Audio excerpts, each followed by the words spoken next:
Assalamualaikum warahmatullahi wabarakatuh. Perkenalkan, nama saya Dan Muhammad Soli. Saya dari kelas SF Teman 01 ingin mempresentasikan terkait tugas sub CL3. Kita langsung ke soal dan jawabannya aja. Ini soal nomor 1, berdasarkan grafik fx berwarna biru di atas, apakah fungsi fx kontinu dan terdiferensial di titik berikut? Kita langsung ke A. Bagian A, x sama dengan min 1. Nah, di A x sama dengan min 1 berarti untuk turunannya, maksudnya untuk kontinu atau tidaknya, di sini f min 1 dari kiri sama min 1 dari kanan itu tidak sama ya, atau garisnya terputus. Kemudian untuk yang min 1 ini dia juga tidak terdiferensial atau mempunyai sudut tajam di x sama dengan min 1. Kemudian untuk yang B, x sama dengan 0, berarti f0 dari kiri sama f0 dari kanan itu sama ya, atau f0 dari kiri sama dengan f0 dari kanan atau kontinu karena garisnya tidak terputus. Lalu yang x0 ini dia tidak terdiferensial juga atau mempunyai sudut tajam. Kemudian yang C, x sama dengan 1,5 atau 1,5, berarti f 1,5 dari kiri dan f 1,5 dari kanan itu sama ya, berarti kontinu. Berarti f 1,5 sama dengan f 1,5 dari kanan yang berarti kontinu ya, atau garisnya tidak terputus. Kemudian yang 1,5 ini dia terdiferensial ya, atau tidak mempunyai sudut tajam. Kemudian yang D atau yang terakhir, x sama dengan 2, berarti f2 dari kiri sama f2 dari kanan itu tidak kontinu ya, atau tidak sebarengan karena garisnya putus ya. Kemudian yang x sama dengan 2 ini dia tidak terdiferensial juga atau mempunyai sudut tajam. Oke, lanjut ke nomor 2. Nomor 2 ini diberikan kurva fungsi fx sama dengan x3 kurangi 3x tambah 2. Kemudian tentukanlah. Langsung ke bagian A nya. Di A ini kita turunkan fungsinya ya, sebagai fx. Fx nya itu tadi x3 x pangkat 3 min 3x tambah 2. Jika diturunin menjadi f aksen x, jadinya sama dengan 3x kuadrat min 3. Kemudian kita lanjut ke bagian B, kemiringan garis singgung di titik 1,0. Dari kemiringan ini kita tinggal substitusikan yang ada di atas tadi.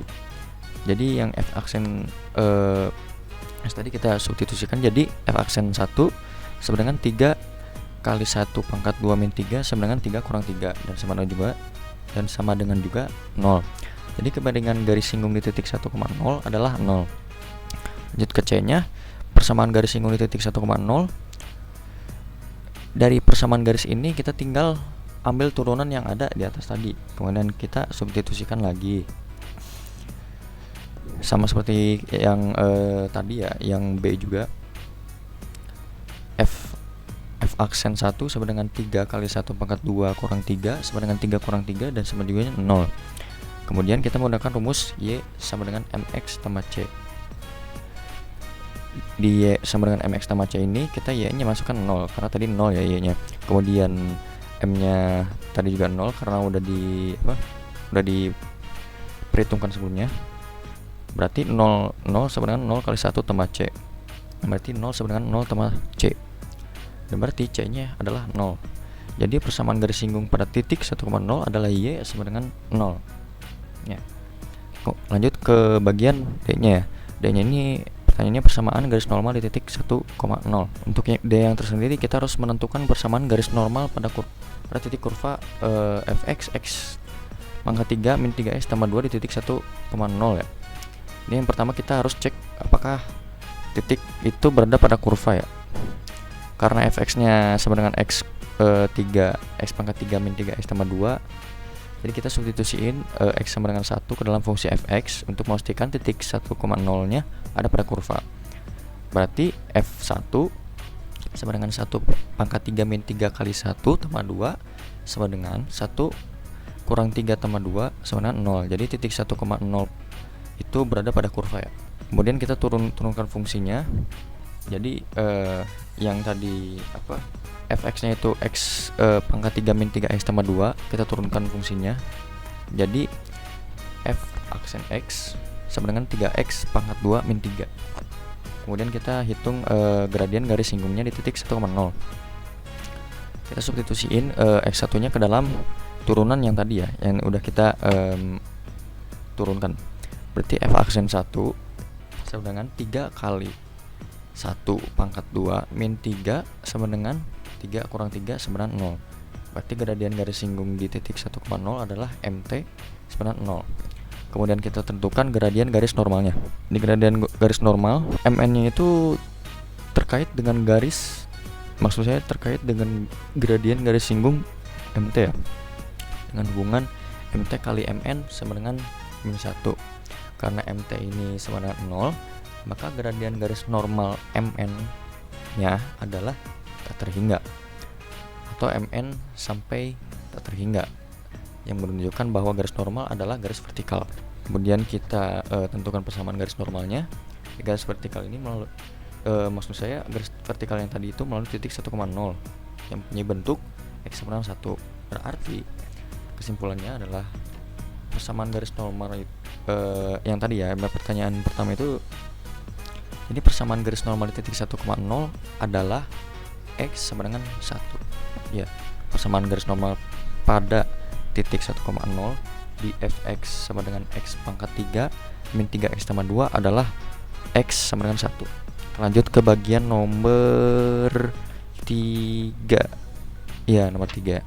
Oke, di nomor 3 ini suatu benda bergerak mengikuti lintasan fx sama dengan 1/3 x pangkat 3 min setengah x pangkat 2 min 2x tambah 1.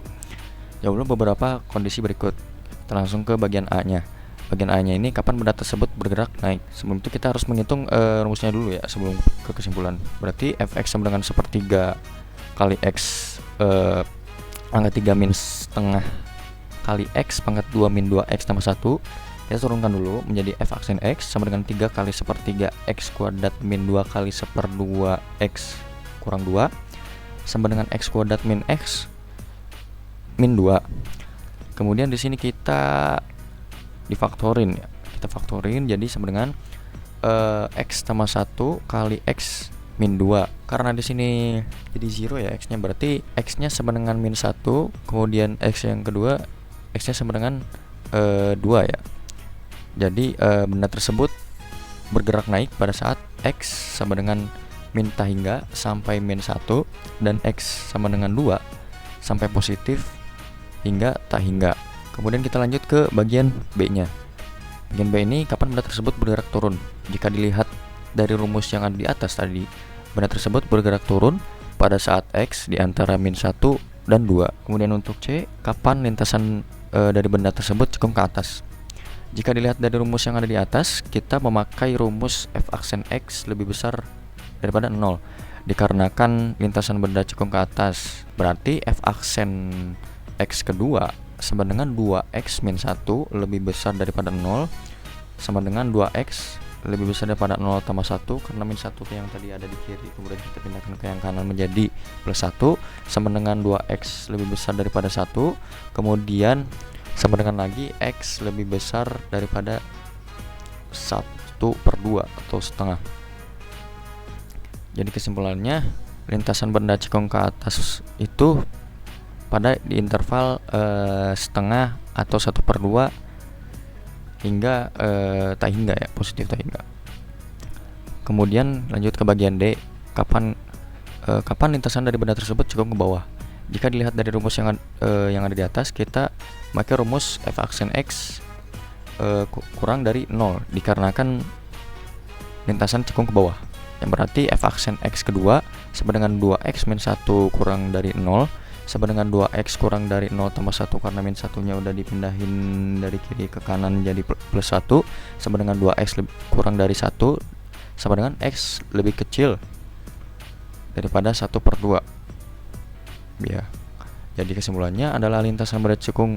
Jadi lintasan benda cekung ke bawah pada interval itu ialah min tak hingga 1/2. Kemudian untuk E, tentukan titik maksimum dan titik minimum yang dilalui oleh benda tersebut.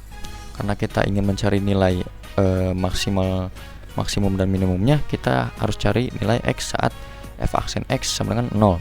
Jadi f aksen x sama dengan 0 tadi, berarti x kuadrat min x kurangin 2 kita faktorkan menjadi x min 2 kali x plus 1 sama dengan 0, yang berarti x min 2 itu jadi x plus 2 ya. Kemudian x plus 1 jadi x min 1. Kemudian kita memakai turunan kedua agar bisa mengidentifikasi jenis titiknya dan mensubstitusikannya. Untuk x sama dengan min 1, f aksen 2 min 1 sama dengan 2 kali min 1 sama dengan min 3. Jadi min 3 ini adalah bilangan negatif dan juga maksimum lokal. Kemudian untuk f aksen 2 yang tadi habis difaktorkan, berarti f aksen 2 ini sama dengan 2 kali 2 min 1 sama dengan 3, yang artinya 3 ini adalah bilangan positif dan juga minimum lokal.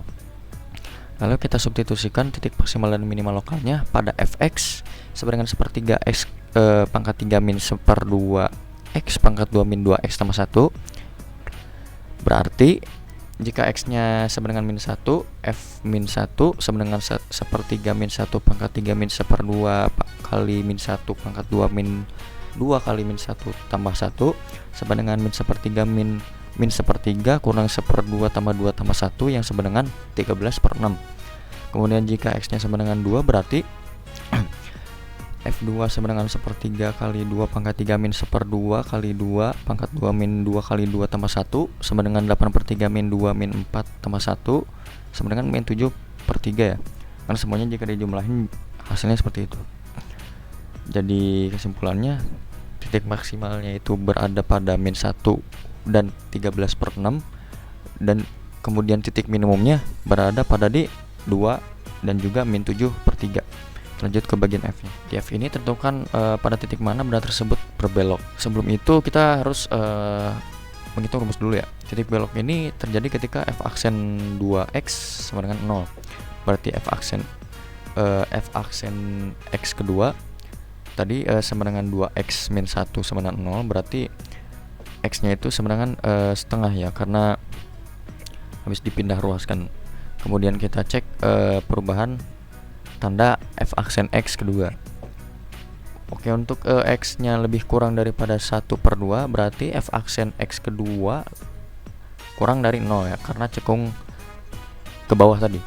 Kemudian buat x lebih besar daripada setengah atau 1/2, berarti f aksen x kedua itu lebih besar daripada 0 karena cekung ke atas.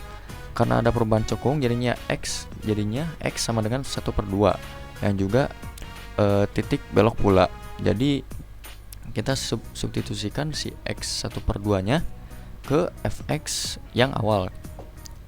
Berarti f setengah 1/3 kali 1/2 pangkat 3 min 1/2 kali 1/2 pangkat 2 min 2 kali 1/2 tambah 1 sama dengan 1/24 kurangi 1/8 kurangi 1 tambah 1 sama dengan min 5/24. Kalau jumlahkan dari semuanya tadi itu seperti itu ya. Jadi titik beloknya itu berada pada di 1/2 dan juga min 5/24. Jadi mungkin sekian dulu untuk presentasi kali ini. Mohon maaf bila ada kurang kata dari saya. Wassalamualaikum warahmatullahi wabarakatuh.